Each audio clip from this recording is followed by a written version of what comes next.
Hey mama, welcome to Pregnancy Unpacked. I'm Trish, a labor nurse of 16 years, mom of 7, and your birth bestie. I'm going to be walking you through not just baby bumps and fruit sizes, but the entire identity shift that pregnancy will be for you. Each episode drops every Wednesday, and we're going to unpack what's happening in your body, what to expect, what to do, what's normal, even when it feels extremely weird, and how to actually feel supported emotionally and physically. You're going to hear from me where I'm not going to sugarcoat it, but I'm going to be cheering you on along the way. You can follow along each Wednesday because pregnancy deserves more than outdated advice and Google anxiety.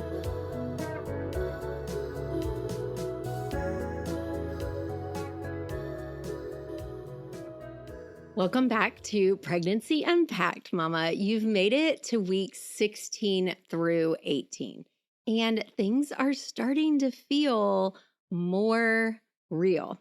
Maybe you're showing, maybe you're not, and maybe your brain is playing all sorts of tricks on you, crazy dreams, all the things. But this episode is packed with straight talk, some science, and some support. So let's get into it. Let's talk about baby development at 16 to 18 weeks. Your baby is now about 4 to 5.5 inches long, about the size of an avocado or a dill pickle, both of which are pretty yummy. They're growing lashes, eyebrows, tiny little fingernails, and guess what? Their ears are working. So sound waves are traveling through the bones in their ears, and they might start reacting to your voice, which is so stinking cool. I love that. That's so amazing, right? They know their mama's voice. Their muscles are developing and they're practicing swallowing and sucking, which is really important part of their development. You're probably starting to feel those little butterfly flutters, which are gentle little baby movements. But if this isn't your first pregnancy, maybe you've already felt them and you probably recognize them. If it's your first pregnancy, you're probably questioning what you're feeling, but you very well might be feeling that little baby being in there moving around. Every tiny little change is just a sign that your little baby is becoming uniquely who they are. I wanted to talk about testing at this stage and what you can expect because you're going to be offered some tests, one or more of these tests. So the first one is the quad screen or the triple screen. This is a blood test done between 15 and 22 weeks, but ideally they want to do it between 16 to 18 weeks, which is you right now. And what it's doing is screening for neural tube defects like spina bifida, Down syndrome, and some other chromosomal conditions. It measures 4 different substances, AFP, HCG, estriol, and inhibin A. But remember, this is a screening. This is really important. It's a screening, not a diagnosis. It does tell if there's a higher or lower chance, but it is not a yes or no. And some of these tests are notoriously false positive.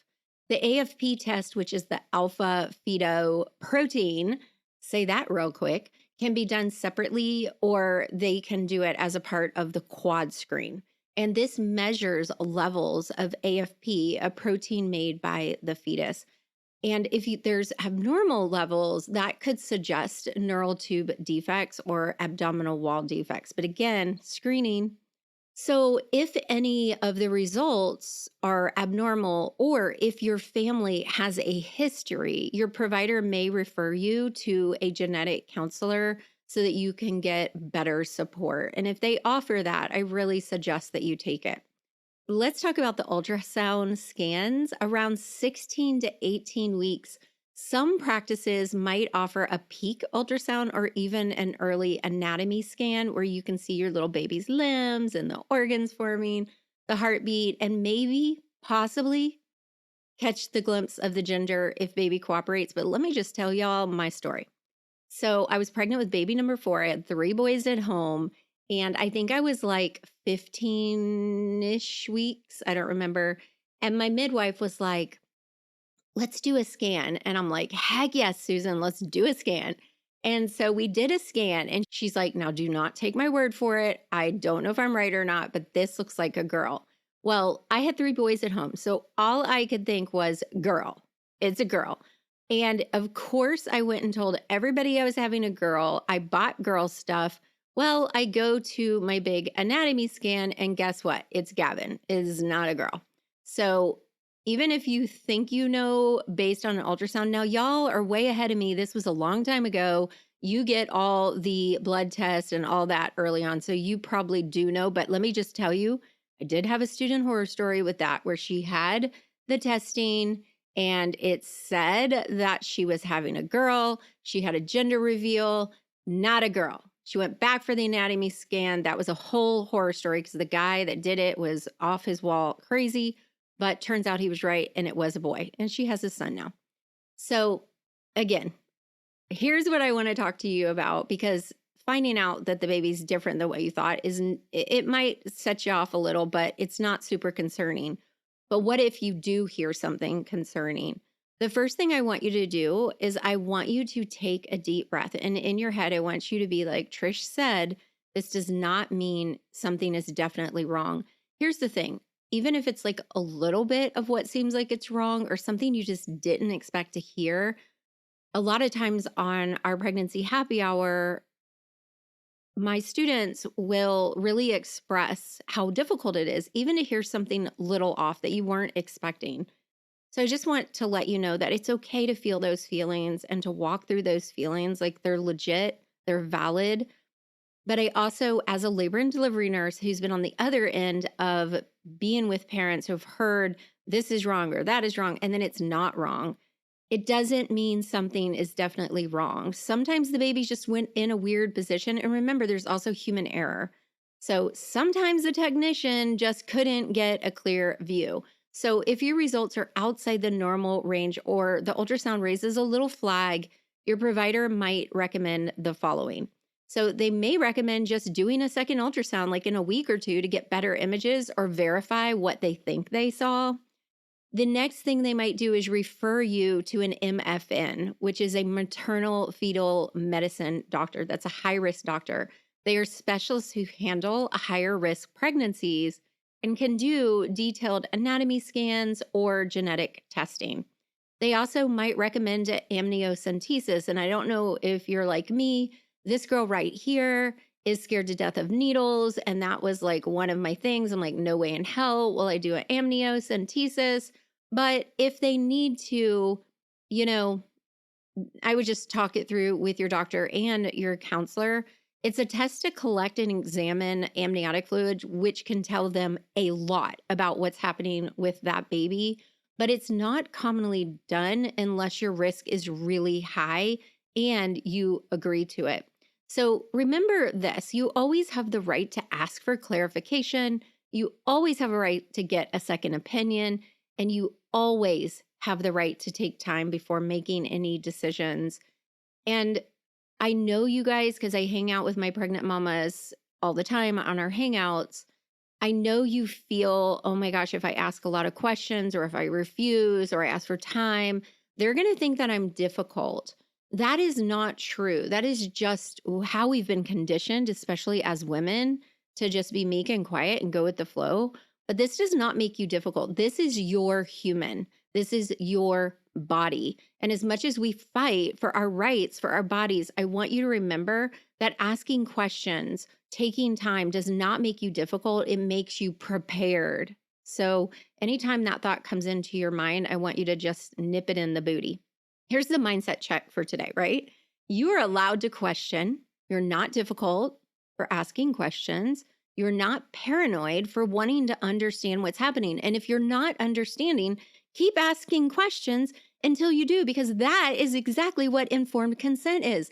And you can tell I'm getting powered up in my nervous system right now because I've seen so many women bamboozled by not getting a thorough answer. You're not high maintenance, girl, for wanting to make informed decisions. That makes you powerful. That makes you powerful.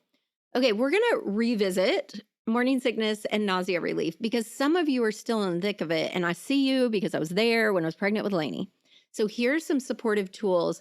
Pick what resonates with you, what's comfortable for you. So there's traditional, which is the vitamin B6, and Unisom, which they call diclegis, or you can mix it yourself with the right stuff. Just talk to your provider.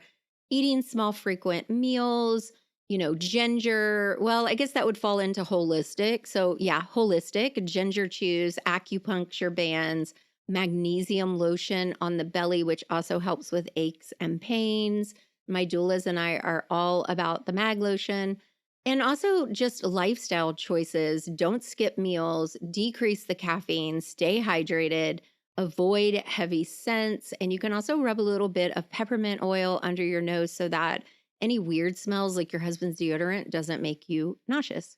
This is hormonal, and girl, it is completely out of your control. But I can tell you, the minute Lainey came out of me, I was no longer sick, like literally sick from day one to the day she came out of me. And then I was like, what is wrong with me? And then I was like, oh my gosh, I'm not sick anymore. So if you're still sick, girl, I feel you. I see you.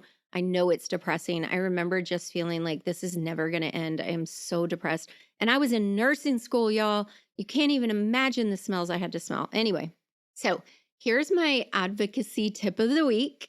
If something feels off, even if you can't explain it, bring it up. You do not need permission to talk about what you're feeling, even if it's based on intuition, because honestly, that's the strongest thing you have, girl. Your intuition is everything. Your mom intuition is your superpower. So here's some action steps for this week. If you're offered a test, write down your questions before your appointment. Do your research. Come to me, send me a DM, we can chat.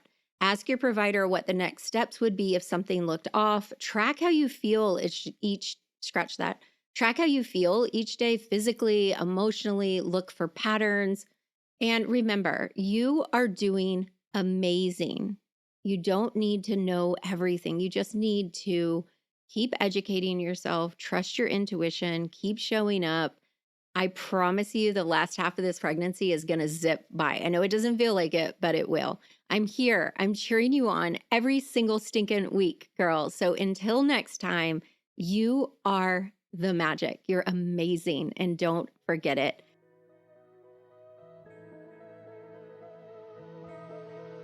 Hit subscribe, leave a review. If you're on Spotify, leave a comment, ask a question. I'm trying to remember to check those. I didn't even know they existed until recently.